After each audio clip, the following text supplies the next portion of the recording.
मुझे तो पहले ही पता था यहाँ पर ये सब नाटक होने वाला है, इसीलिए हम भी पूरे इंतजाम के साथ आए हैं। आइए इंस्पेक्टर साहब।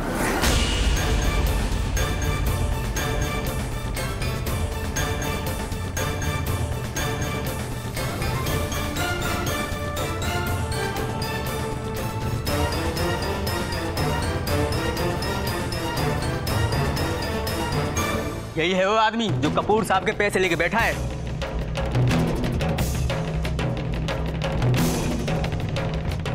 चलिए ले चलते हैं इसे थाने।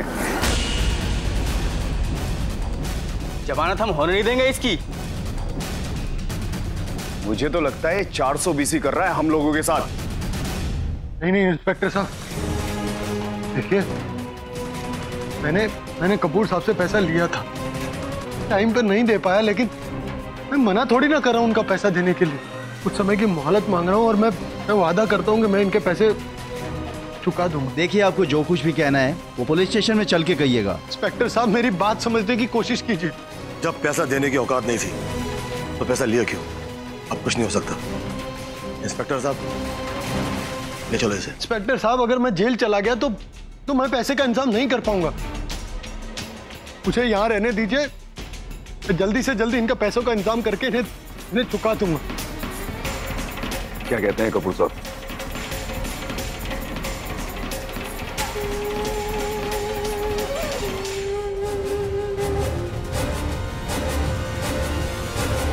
बात तो सही है, जेल में रहेगा तो पैसे वापस कैसे करेगा?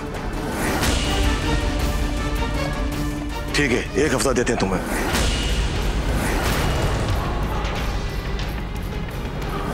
एक हफ्ता? मैं कैसे करूंगा इतने पैसे का इंतजाम 1 हफ्ते में? तो क्या तुम्हें 1 साल समय चाहिए? 1 साल नहीं, मैं 1 महीना मांग रहा हूं। नहीं नहीं नहीं नहीं, इससे ज्यादा समय नहीं दे सकते तुम्हें। 1 महीने की मोहलत दे दीजिए, मैं सारा पैसा चुका दूंगा आपका। ठीक है, ना तुम्हारा ना हमारा। 3 हफ्ते दिए तुम्हें, उसे 1 दिन भी ज्यादा नहीं।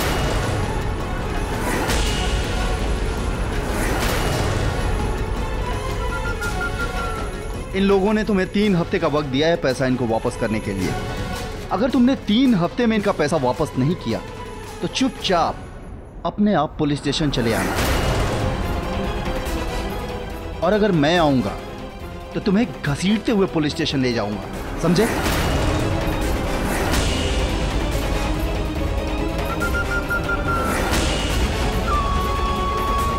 चलिए।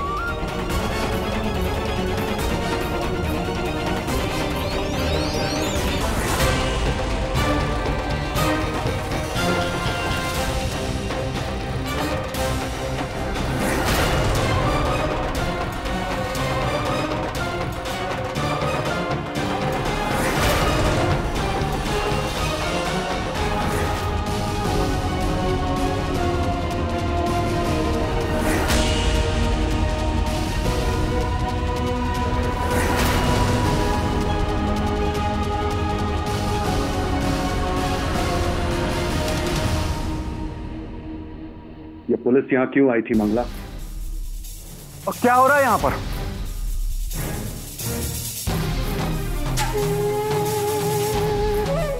पापा, मम्मी, पापा अच्छा हो गया आप लोग आ गए। देखिए क्या हो गया आपके जाने के बाद। पापा, मैं बर्बाद हो गई। पापा, उनको हार्ट अटैक आने वाला था।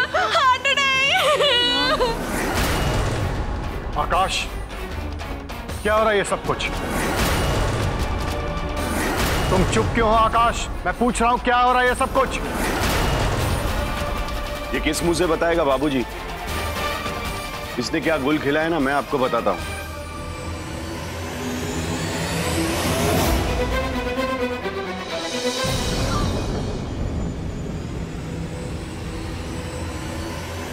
अरे चाचा जी, आपके बेटे की वजह से ये मुसीबत आई है घर पे, और घर के मालिक तो आप ही हो। अब यो लोगों को मुसीबत से बचाने के लिए आप ही को कुछ करना पड़ेगा। भल्ला साहब ने तो मदद करके देख ली, देखो कैसे ला मिला है उन्हें। बेचारी डॉली दीदी, वो तो बेवा होते होते रह गई।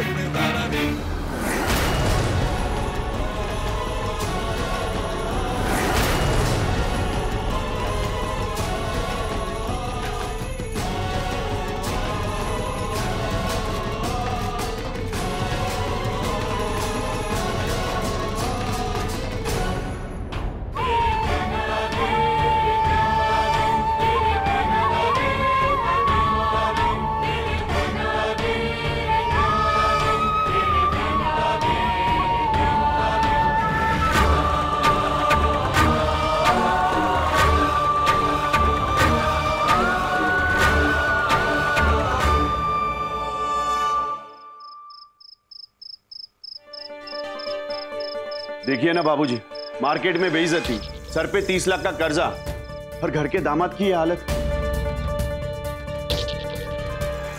और तो और बाबूजी, आज हमारे घर में पहली बार पैसे वसूली करने वाले लोग आए थे, और वो भी पुलिस को लेकर। आकाश हम सबको सरप्राइज देना चाहता था, इसलिए हम सबसे ये बात छुपा के रखी। अगर वो बताता ना तो मैं उसे ऐसा करने ही नहीं देता। मैं तो इनको आकाश की मदद करने ही नहीं देती अगर मुझे जरा सा भी आइडिया होता तो। हाँ,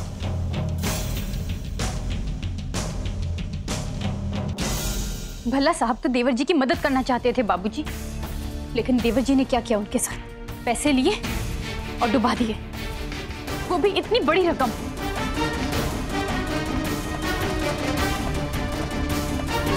और नहीं तो क्या, 25 लाख कतई मामूली रकम ना हो वे बाबूजी। यो मुसीबत हमारे मत्थे मड़कर खुद तो पल्ला झाड़ कर बैठ गया। अजीब छोड़ो ना जी सरिता जी। पापा जी, गलती ना मेरे से ही हुई है। मेरे को आकाश को पैसे देने से पहले ना बड़े बुजुर्गों की सलाह लेनी चाहिए थी। आपसे नहीं पूछ सकते थे क्योंकि आप यहाँ पर थे नहीं, लेकिन इनसे तो पूछ सकते थे, ये तो यही थे। बड़े भाई के घर पर होते हुए भी उन्होंने इतना बड़ा फैसला अकेले ले लिया। अब गलती की है तो भुगतें। और बाबूजी, पता नहीं वो आगे क्या क्या गलती करता, इसलिए कारोबार की सारी जिम्मेदारी मैंने अपने हाथ में ले ली। भले ही जय भैया ने बिजनेस का सारा चार्ज अपने हाथों में ले लिया हो, लेकिन क्या फायदा, हमारा पैसा तो डूब गया ना। I mean, अब जीजा जी ने जो उसे पैसे दिलाए हैं वो कौन पे करेगा, जय भैया या चाचा जी?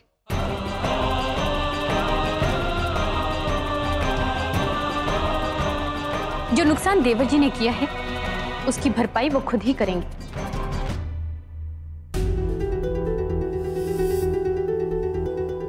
देखो, आकाश से गलती हुई है और इसकी भरपाई तो करनी होगी।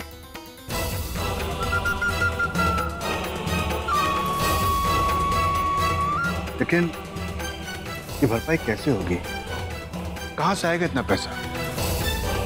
मेरे ख्याल से हमें इस बात का फैसला शशिकांत पर ही छोड़ देना चाहिए। औलाद तो अपनी है ना मंगला, फैसला तो लेना ही होगा। बहू, आकाश को हॉल में बुलाओ।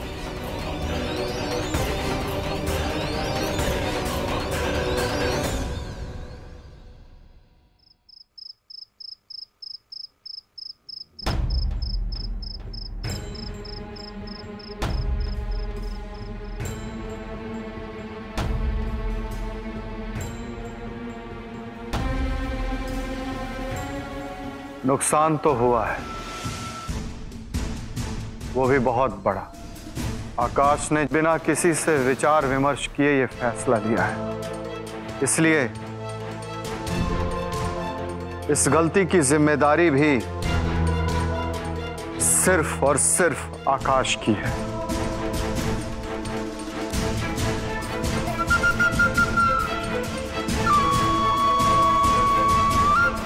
इस कंपनी का मुखिया मैं हूं, इसलिए इस रकम की अदायगी की जिम्मेदारी मेरी भी बनती है।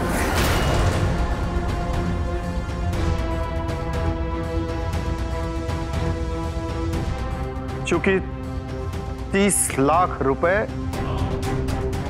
कोई छोटी रकम नहीं है, वो भी 3 हफ्तों में वापस करना।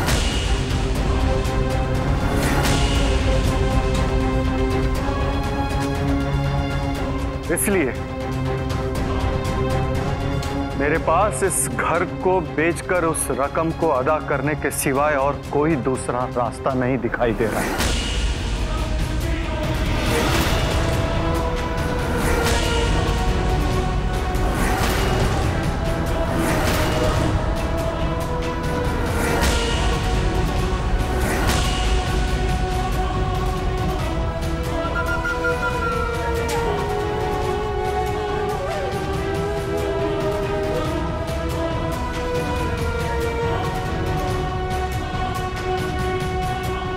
लेकिन किसी एक उसकी सजा पूरे घर को मैं क्यों दूं? जब गलती आकाश ने की है तो उसकी सजा पूरे घर को क्यों मिले? इसलिए मैंने ये फैसला किया है कि मैं इस घर को नहीं बिकने दूंगा।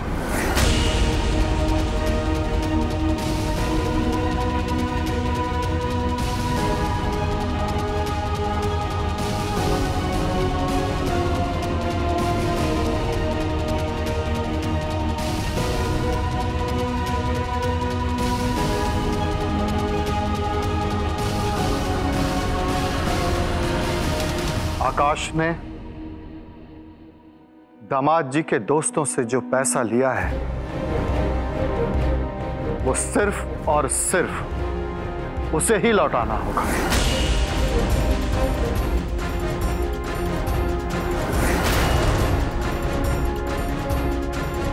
वो पैसा वो कहां से कैसे लाएगा, इसका रास्ता उसे ही निकालना होगा।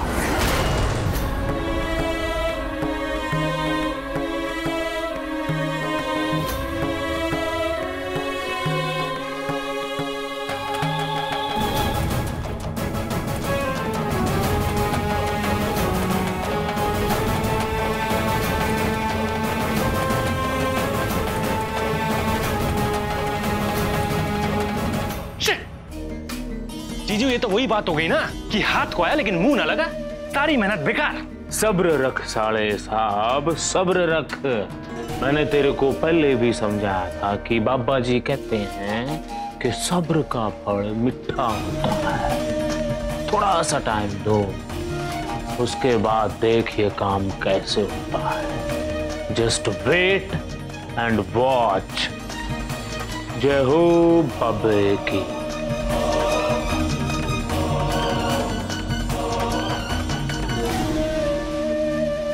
पता नहीं कौन सा गेम खेल रहे हैं लोग, लेकिन एक बात मुझे समझ में आ गई है कि ये लोग जो भी कर रहे हैं सिर्फ और सिर्फ अपने फायदे के लिए कर रहे हैं।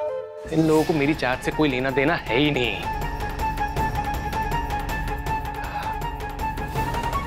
मैं इन लोगों के भरोसे नहीं बैठ सकता ना। अब और बर्दाश्त नहीं होता अपनी पूनम भाभी से दूरी। अब ना मुझे पूनम चाहिए, कैसे भी चाहिए। उसे हासिल करने के लिए मैं कुछ भी करूंगा, कुछ भी। मुझे मालूम है बेटा, तुम सोच रहे होगे कि ऐसे मौके पर बाबूजी ने भी मेरा साथ छोड़ दिया। नहीं बाबूजी, मैं जानता हूं कि मैंने बहुत बड़ी गलती की।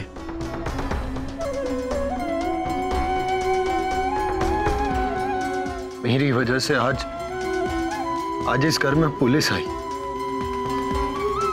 मेरी वजह से आपकी इज्जत पर आंच आ गई बाबूजी।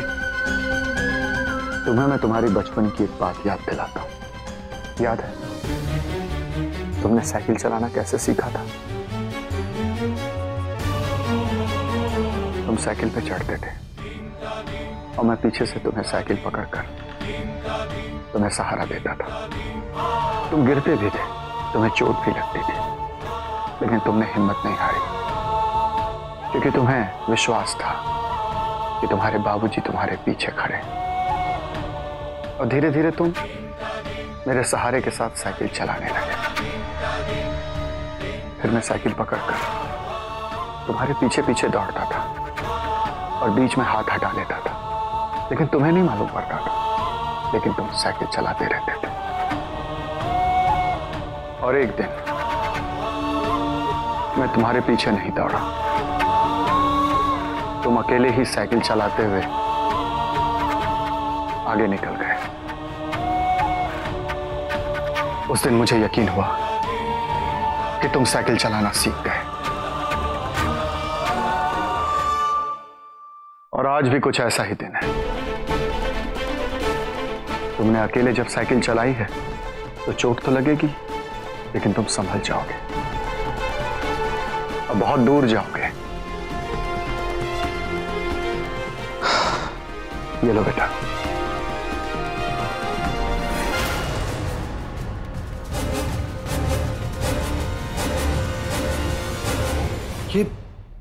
ये क्या है बाबूजी? ये 30 लाख रुपए का चेक है बेटा। जिंदगी के जिस मोड़ पर तुम खड़े हो, वहां से मुसीबतों को दूर करते हुए आगे बढ़ने का सफर तुम्हें खुद ही तय करना है। लेकिन अगर इन 3 हफ्तों में तुम 30 लाख रुपए नहीं चुका पाए तो कोई गम मत करना बेटा। तो इस चेक के जरिए तुम अपने सारे कर्जे माफ करवा लेना। क्या होगा, ज्यादा से ज्यादा इस चेक को कैश कराने के लिए मुझे इस घर को बेचना पड़ेगा, लेकिन कोई गम नहीं। अपने बेटे के लिए मैं इतना कर सकता हूं, लेकिन मुझे पूरा विश्वास है ऐसी नौबत नहीं आएगी। मेरा बेटा अपने बलबूते पे 30 लाख रुपए का इंतजाम कर लेगा और अपने इस बिखरते हुए परिवार को बचा लेगा। बाबूजी, है आपका भरोसा कभी नहीं टूटेगा।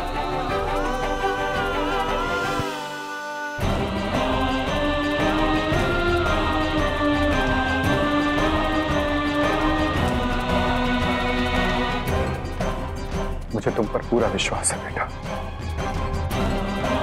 तुम जरूर कामयाब होगे। बाबूजी, हमारे घर में जो ये तूफान आया ना, उसका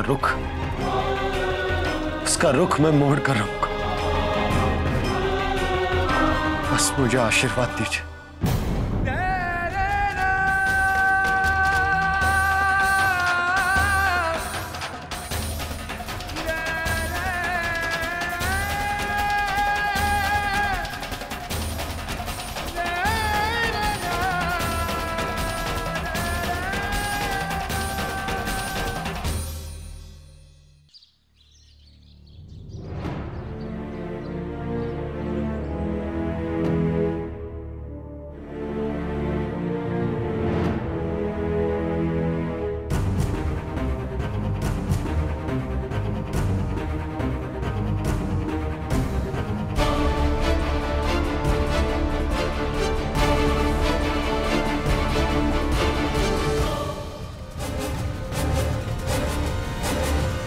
आकाश भैया, बहुत हो गया। आज मैं पूनम भाभी को अपना बना कर ही रहूंगा।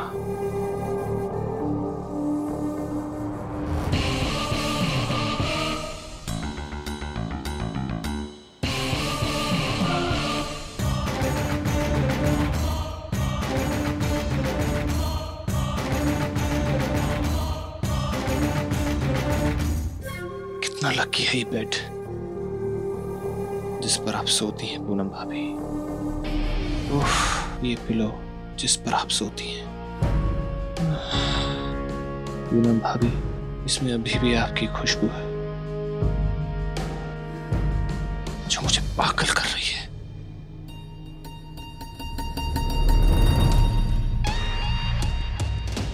भाभी जी, आपने क्या हालत कर दी है मेरी। तरस आता है मुझे अपने आप पर। पहली बार किसी के लिए इतना तड़प रहा हूं मैं। You know why? Because you are so gorgeous. आप जैसी कोई नहीं है इस दुनिया में।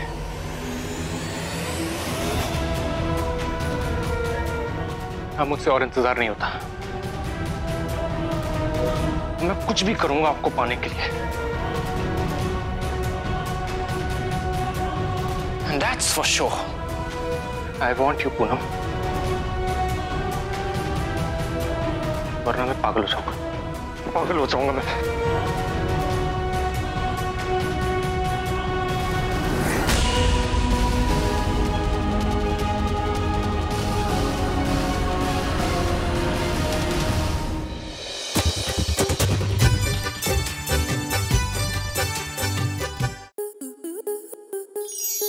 आपके मनोरंजन पर अब नहीं लगेगा कोई ब्रेक।